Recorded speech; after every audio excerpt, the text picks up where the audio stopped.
Hello and welcome to Spectator TV.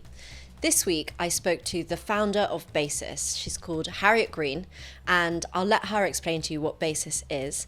But Harriet wants to find ways that the private sector can fix the state. We covered all sorts of things from bin collections to AI and procurement. But first things first, this is Harriet Green on what Basis is. Absolutely. So we have set up essentially a private fund. We call ourselves an investment firm in order to invest in companies that are building where the state is failing.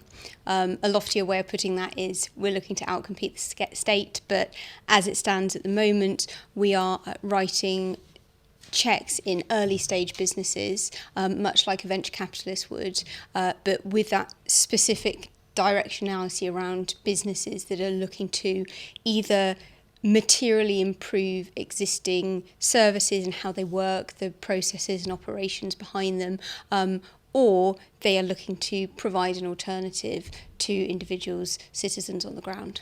And this can be anything from potholes to prisons or... Yes, we've seen companies that are trying to fix cracks in pavements, which always makes for a really amusing read, actually, all the way to thinking about procurement across the NHS, rethinking law enforcement, thinking about energy as well. And it's worth mentioning that we kind of have different ways of thinking about sectors across the economy as well. So obviously there's really obvious public service sectors. Mentioned a couple of those just now, whether that's health or education, law enforcement, defence. But there are plenty of sectors that we see having been almost turned into a system rather than being a marketplace because of state impact and interference over the years. Nobody's fault, but post-Second World War, we've just had this layering up. And so when we look at things like housing or energy, we see markets that aren't really markets anymore. And so our kind of lens there is to think about how to remarketize them and build them out in a way that is more centered around the consumer, the individual. And some of your clients or some of the businesses that you invest in, do they come at this saying when they make a pitch, this is where the government's failing or this is where the state has let us down, we want to fill this gap? Or is it genuinely a sort of profit-driven idea where they think, I can see an opportunity here, let's fill it? Well, interestingly, it's both. I think when someone is building a company and they're going out to get funding, like the commercial impetus is everything. Like how you're going to make money is the be all and end all. And perhaps we'll touch on kind of how that interacts with the idea of public services anyway, and kind of thinking about the 21st century and how we might need to kind of rethink our kind of posture towards those things. But interestingly, a lot of the companies we speak to share both the kind of sentiment that things aren't really working, and obviously they'll have a very narrow gauge focus that they're looking at, a problem they're looking to solve.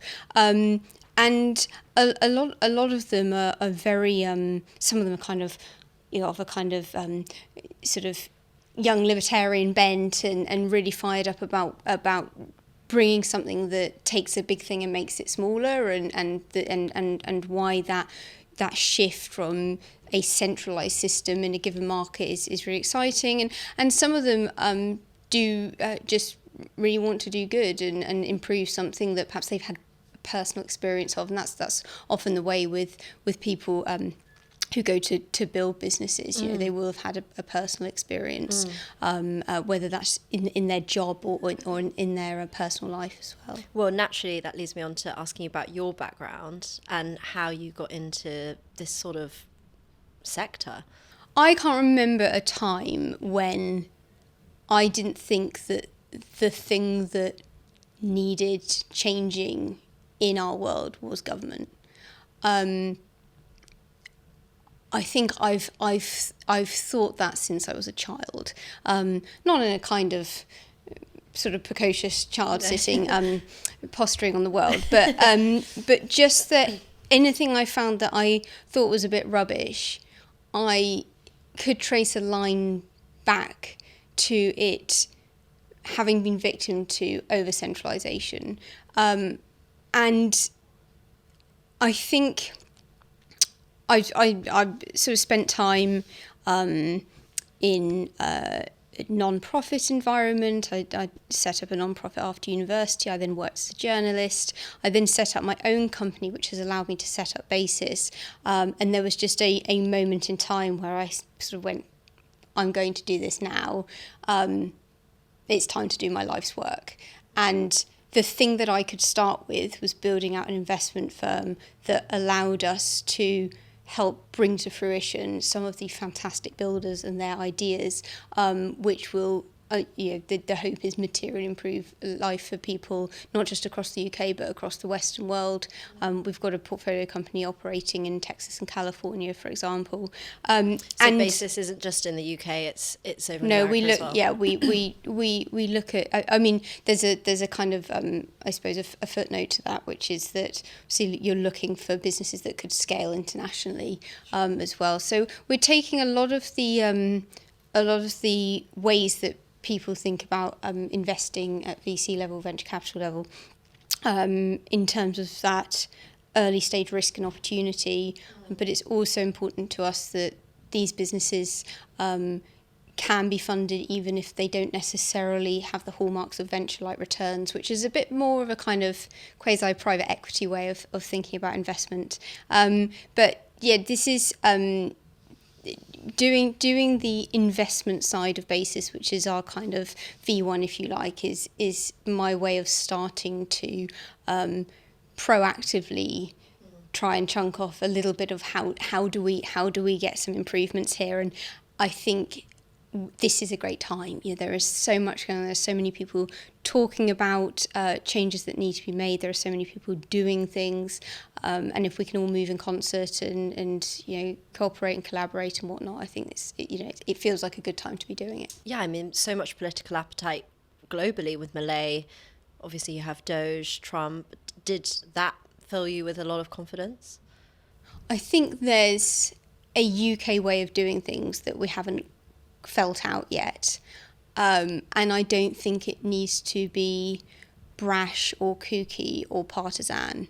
I think that those things give you a kind of a litmus for something maybe being timely, and it's a good opportunity. I mean, we put Basis live in November of last year, but I think part and parcel of why a lot of people are sort of mobilising now is almost they're both encouraged by other changes that perhaps feel similar in terms of the affinity with the kind of outcomes and what we're all pushing to, but they also want to carve a unique way of doing it that is fitting for a given society and country, which I think is the opportunity we have now here. We had a really interesting interview with Rory Sutherland. It was about 6 months ago now, and it was about why is Britain poor. And he written this piece about the fact that the political class is run by lawyers and economists, and so the state is just by definition just so there's so much friction and it's so bureaucratic. Now this would be slightly different to what Basis offers, but is the world that you envision something where you have more business owners working within the state, or do you only think that this can be done through, what you'd like to achieve can be done through the market forces, so like a more libertarian sort of perspective? Yeah, the latter. I think, but I think it's important that we strip back labels on it and just say how do we incentivize people to do good work, and the work that they want to do. And I think there's a few things to unpack there. I'm not convinced that anyone in the public sector at the moment is incentivized in a way that gets good outcomes for the work that they're doing, but also like that's pretty miserable. And we often talk about kind of just this groundswell of people who are working for the state, whether that's frontline workers or civil servants, and just how divorced you are from something that you can actually control and grow, which is this is what you see. You see it in the private sector as well. and one label I will use is corporatism. When you've got businesses backed by state privilege, and by that I mean that sort of have been able to get as large as they are through cheap money, and regulatory environments that create barriers to entry that privilege them. You get the same phenomenon where people just kind of do these jobs. David Graeber, the late anthropologist, referred to them as bullshit jobs. There are shit jobs like cleaning a toilet, and then there are bullshit jobs. And so across the economy, we've got a lot of people who shunt things from hither to thither without actually having a high degree of agency, which I think is pretty miserable for them, but also... Or incentives. No incentives, just to kind of pick something up and run with it and do it, and which looks so different to sort of the notion of how do we solve this problem? Okay, go and do it, which is what you've got at the earliest stages of entrepreneurship and when you're building companies. And I think another thing to note is when you're in that environment, everything is about de-risking and not acting in a way that is going to disrupt the apple cart, and that's institutionalization. Like that at scale, that's what it looks like. You're not looking, if you are a large bank or management consultant or arm of the civil service, you are not looking to get people in who are movers and shakers in terms of process and operations. You're looking to get people in who can bring while towing the line, and I think that's that's a rather too metaphorical way of putting it, but we all kind of know what that looks like, and whether one is doing that kind of work themselves or has someone in their family who's doing it, you kind of know that if you're in the private sector, it feels a bit different. I want to hear a little bit more about some of the companies that you've invested in, just a few more details about them. So, I mean, are they especially political themselves? You said that they're problem solvers, but... Yeah, and we don't talk about politics. Like we're not, we don't exist to... I mean, there's people doing good work, Douglas Carswell putting out his plan to get Britain back on track last week. There's people doing good work in trying to streamline and improve the state. When we're doing what we do, we are entirely in the world of supporting companies to build themselves and to get to a point where they're revenue generating and then hopefully profitable, which is really hard.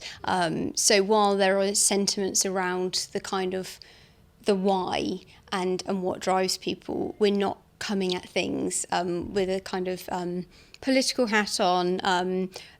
The touch point might be that they are doing something which does have a kind of politicization to it. But just to pick on a few, we've got a business which is a marketplace for procurement. So it's an AI-enabled marketplace for procurement. They're operating out in the US, and what they enable is for small businesses to become regulatory and compliant so that they can go for contracts with government agencies, so like councils. And that felt important. My kind of finger in the air is sort of, does this make the state bigger or smaller? I want to make it smaller, and that, while you can sort of go, oh yeah, but it kind of makes it more efficient, it does, but it does so in a way that benefits more individuals. If you and the one of the examples the founder always gives is kind of Independence Day parade, and everyone in a small town is waving a flag that has been made in China, but they've got a local flag maker down the road, and that so building practical solutions to enhance the procurement process in a way that remarketizes it is really exciting. We've got another business completely different, which is a full stack robotic kitchen. They've got a restaurant, their first restaurant out in the Brunswick Centre here in London. And sorry, what's a robotic kitchen? So a robotic kitchen is a kitchen where your food is made by a robot. Wow. And the reason that that's exciting, no one actually wants to see, I mean, it's a dispensing system, essentially. Yeah. But the reason that's exciting is with a backdrop of very high labour costs, you can incrementally get more margin back the more of that process you automate. And the way that you use people in that environment is for customer experience. So, hello, how are you today at the door, having conversation with someone.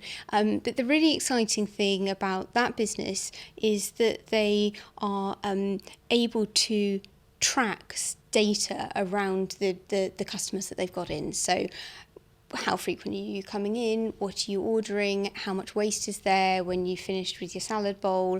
And that is so exciting to me because when we think about health, obviously there are sort of numerous kind of low-hanging fruit, but it's going to be really hard to do, things that could be done to help people, like having access to comprehensive medical records still hasn't been cracked. And actually, if you think like what's the really dead obvious thing we could do, that's one thing probably needs to emanate from a private player, but it kind of doesn't matter. It just makes people's lives better. Another thing we think about is paediatric subscriptions, so the ability to ring up a doctor, the same doctor, rather than having to go to A&E with your young child, which so many people just end up in that horror position, and you know, and kind of think, hang on a sec, when I was younger I had a family doctor, and now this is the kind of like faceless interaction that goes on, and so there's all those sorts of things. But one of the ways we think about health is, well, how would you reinvent this? So you can run sort of thought experiments, like if you built a hospital from scratch, how much would go into the hospital and how many things would become distributed across layers of society, where you'd just provide some of those things fundamentally differently, whether it was paediatric care, whether it was private A&E, just to alleviate some of the pressure. But more pie in the sky is how you help people think about their health in a way that is seamless and passive. So what's really exciting to me about the idea of having somewhere where people can go and eat something and perhaps get some information about how they are eating and what they're eating, is that we start to get a glimmer of not having to go on an app and input all the food that you ate, which is really hard because no one wants to do that for food. No one wants to do it for their finances. Everyone hates thinking about those things. The restaurant will calorie count for you. So the idea of a restaurant that calorie counts for you, I've got a friend in the US who's looking at this sort of thing for gyms as well. The idea that like an Amazon Go for gyms, you're going in, you're doing your workout, and you've just clicked once into the app, and then you're going to get a load of information about how you could lift better or whatever it is that people do in gyms. And so those things are not, it's not like we're sort of going, oh, look, government health, it's quite a long kind of string that we're drawing there. But I think that's precisely the point, like how much health should sit with individuals, how much of their own health journey should they have control over and be able to readily access information on. And the challenge with where we are at the moment is I think a lot of people just feel kind of stuck, like helpless, that they're sort of ending up in A&E with their young kids. They're on a wait list. I mean, NHS wait lists, everyone's got a horror story. Yeah. And the second order effects of some of those things as well are really considerable. So the more in our minds we can take something back to what is the smallest thing we can do here that will benefit the individual, that's where we start from. And the business owners that you've met so far, is brain drain a thing? I understand that BASIS is an international project, but have you noticed that the quality of people in the private sector is being downgraded in the same way that you think the public sector? People going to the States? Going to the States, yeah. Dubai. Yeah, no, absolutely. I think I probably have at least one conversation a week with a young founder where they've got an idea of something they want to work on, but they think they're going to go to America to either continue cooking that idea or to work on something else and to get a job somewhere. And I've been doing what I can to put them in touch with exciting businesses here in the UK, and sort of go, okay, well, maybe there's a matchmake that can happen here, because a lot of this actually is that we have a very small tech network, but I think people are sort of being left out in the cold a little bit in terms of people who can actually build stuff and are coming in their early 20s, ready to hit the ground, and they're looking at the US and they're thinking, well, I'm just going to get a higher caliber of conversation, more aspiration and more opportunity out there. That's a real shame. And that's, this is entirely separate to the millionaires are leaving for sunny climes and whatnot. This matters a lot more to me, because that's a cap on our aspiration as a country and what we're offering people. Why do you want to stay in Britain? I love it. It's my home. A few people have asked me that, and things would have to be so much worse. And I'm talking kind of like we're all out kind of, camping on pavements kind of worse for me to go, oh, okay, do we sort of enact some kind of mass exodus? I mean, it's never been something that I could conceive of doing. But if you're a business owner, you're profit driven, there's every possibility that if you took basis elsewhere, you would make much more money. Oh yeah. I mean that's all. I can already reel off how we lose more money under this government, and I can do that on a family basis as well. My other half is a founder, but that's not interesting to people, and it's not important. I'm very privileged to be doing what I'm doing in life anyway. I don't think it's a helpful narrative for people to start sort of going, I'm having to pay more tax here, there and everywhere, I'm going to leave. I'm not sure it's doing the tech sector a huge amount of benefit to keep kind of returning to it, except if we can make the point with it that the government is really rubbish at redistribution, but that's a centralisation point again.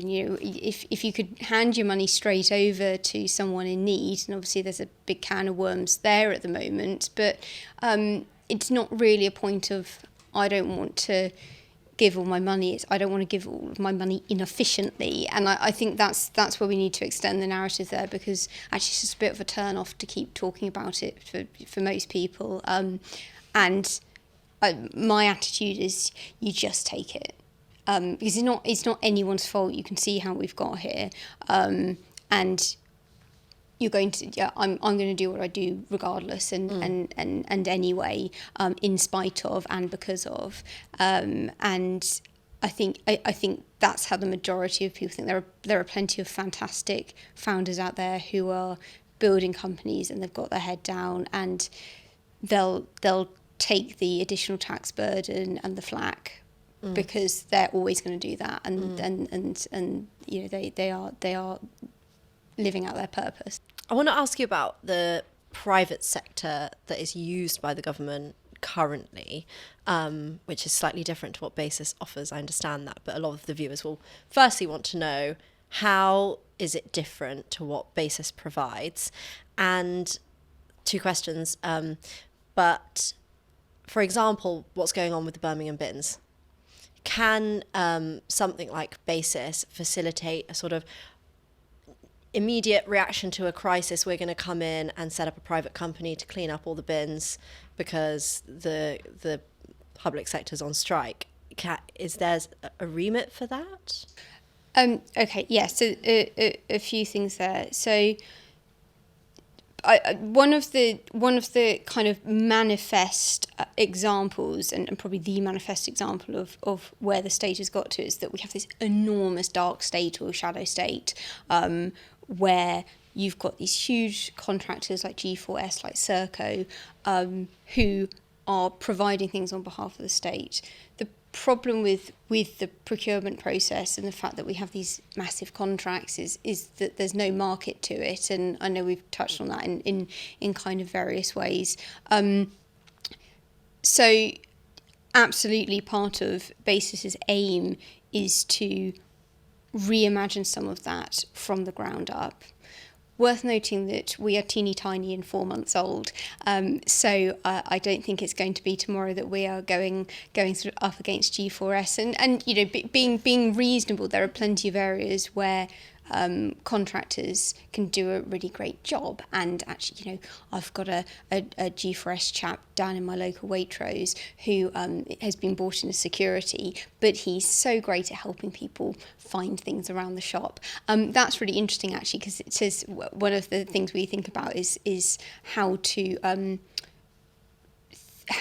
rethink law enforcement, and one way of thinking about that is the kinds of powers that private security individuals can have, and kind of how they can be kind of more present in a given space or community. So we're really teeny tiny. The procurement economy, if you like, and it is that big. The reflex we have for the government in deciding on something and then enacting it through this kind of shadow layer. HS2 is probably the most shocking example, maybe, or yeah, I mean it's everything. It's all infrastructure projects. It's people that you're going to speak to in your GP surgery. It's people who are on the streets supporting the police. But I think that word supporting is important because, again, we're looking at mismatched incentive structures. So there's a huge amount to unpack there. And so I'll just talk a bit about bins. I'm really keen on bins as a kind of thing in life. So you spend a bit of time every couple of days thinking about them, as you do, and public toilets.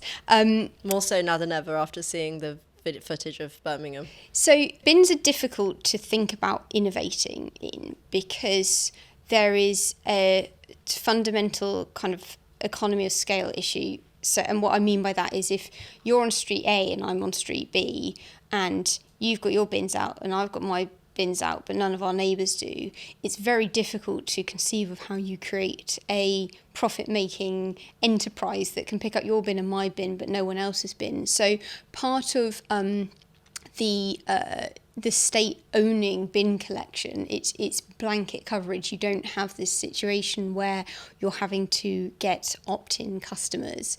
But I think, and actually that is a precursor kind of challenge that limbers up to the free rider problem in public services.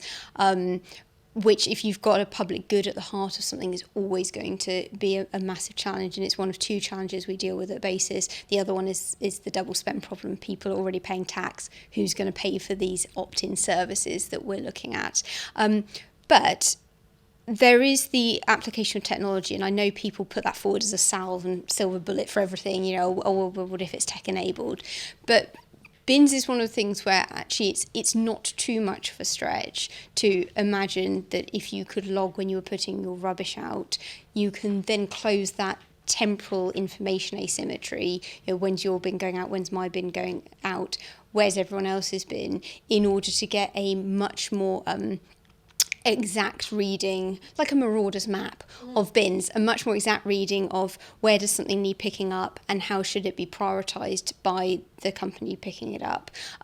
So nobody has built that yet. Somebody did try to do Uber for bins in New York, and this is going back several years now, and it didn't work out. It's really difficult because it's right on the coalface of we are genuinely already paying for bins, and it's not quite the same as your health. Bins can annoy you, but you're not going to go, I really do need this operation, or my other half really needs this operation, so we're going to pay for it.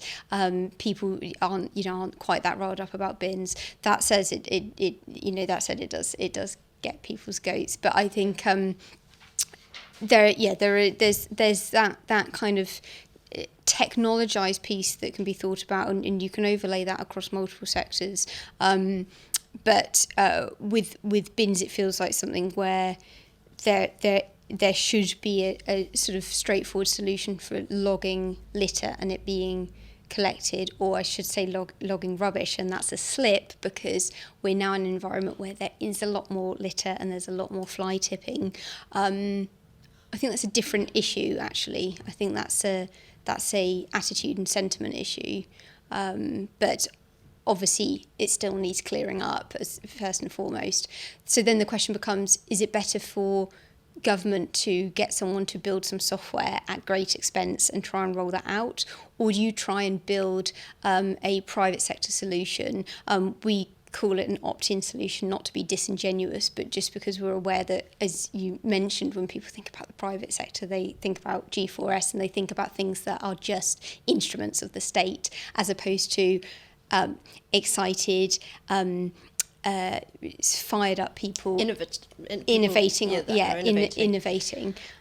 On bins. Yeah. Is recycling a waste of time? Oh yeah, absolutely. Yeah.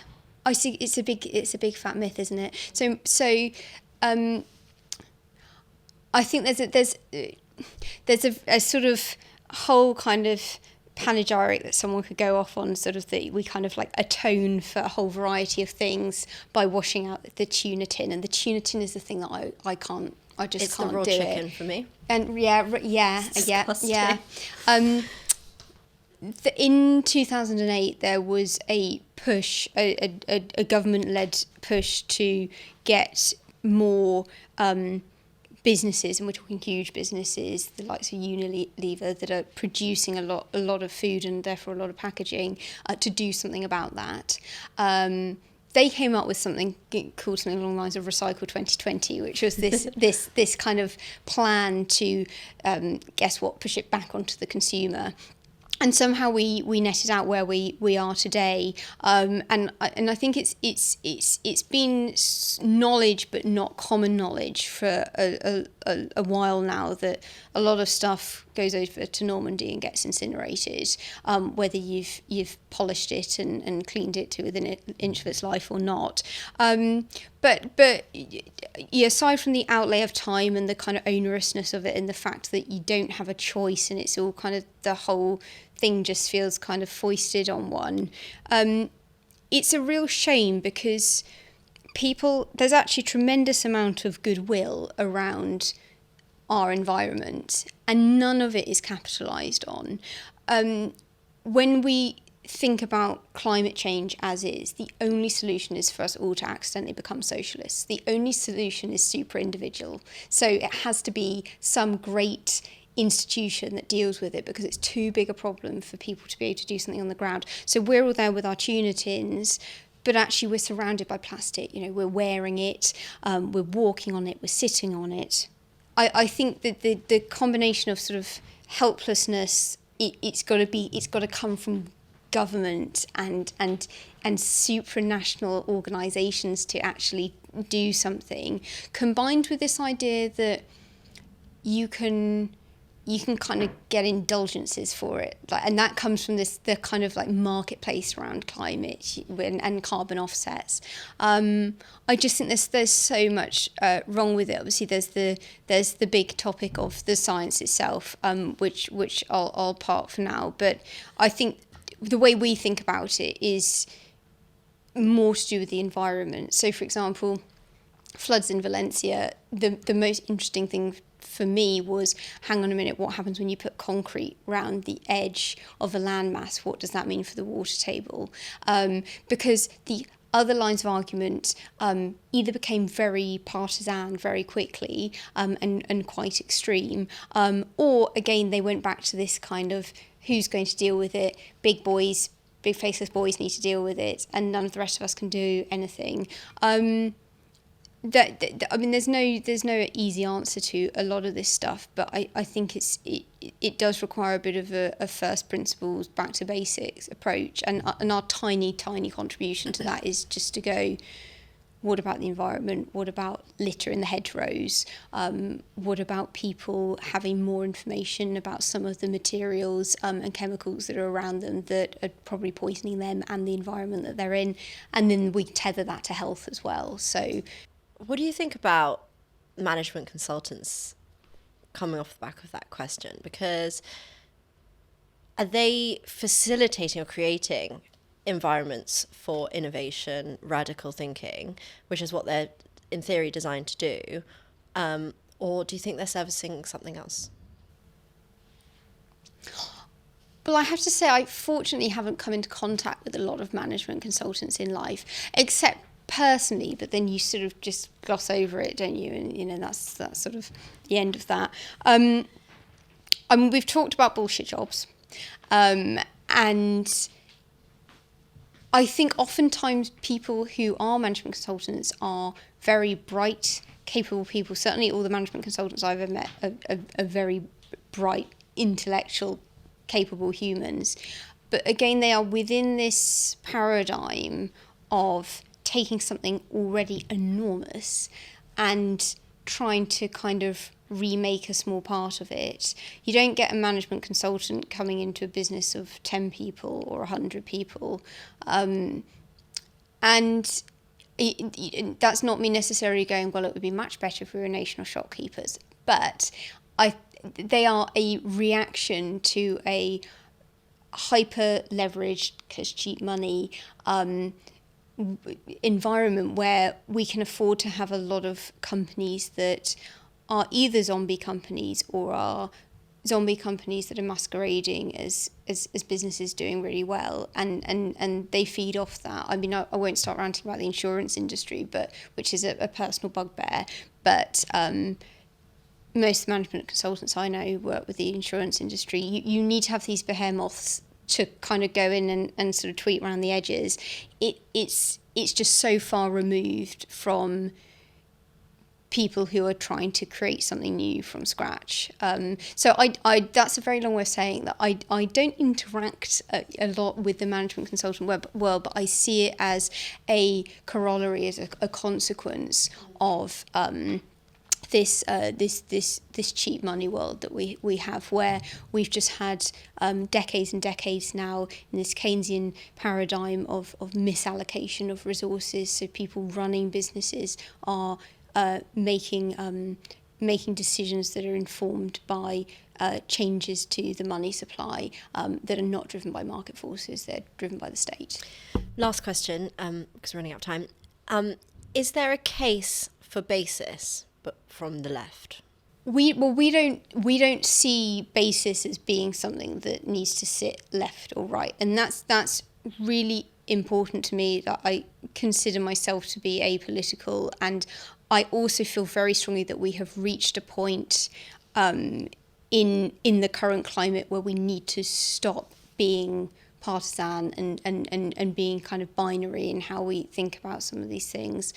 When I speak to people who would consider themselves of the left or left-leaning, friends, acquaintances, the sentiments around fixing public services, we can all get behind that.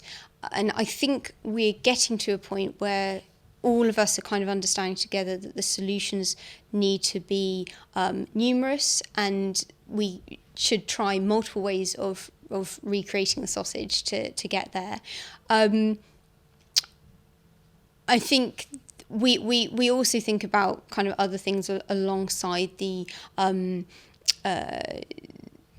allocation of capital to companies, whether that's thinking about tracking where people are spending money on services that they're not paying taxes for, which is something we'll be looking to do soon, or whether it's thinking about jobs boards or directories for people who work in the state who maybe are looking to move out, or directories of places you can go, say, for healthcare that is not NHS, just to make that really easy for people. So we're thinking about some of these consumer touch points that take us beyond doing quite an esoteric thing, which is in investing in early stage pre-seed businesses.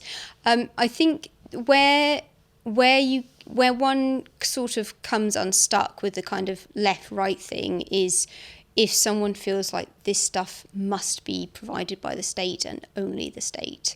That is a discussion. It's a discussion we have to have, because it ain't working, and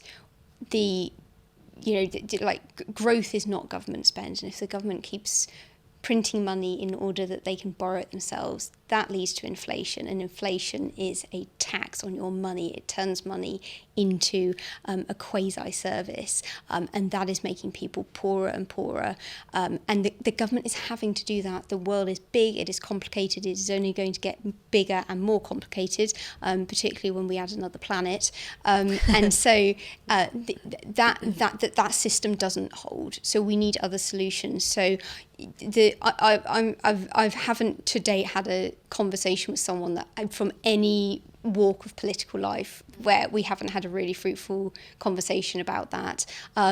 Ultimately, some people are individualists and some people are super individualists, but I think the provision of things that improve people's lives should be a universal kind of shooting point for all of us, and a North Star. I think basis isn't here to sort of politicise the changing of public services. It's here to say that actually, if you are someone who relies on these services and has no other option, particularly for most of the population for their entire lives, like it's not good enough. We need to do something about it. Well, on that note, Harriet Green, thank you for joining me. Thank you so much for having me.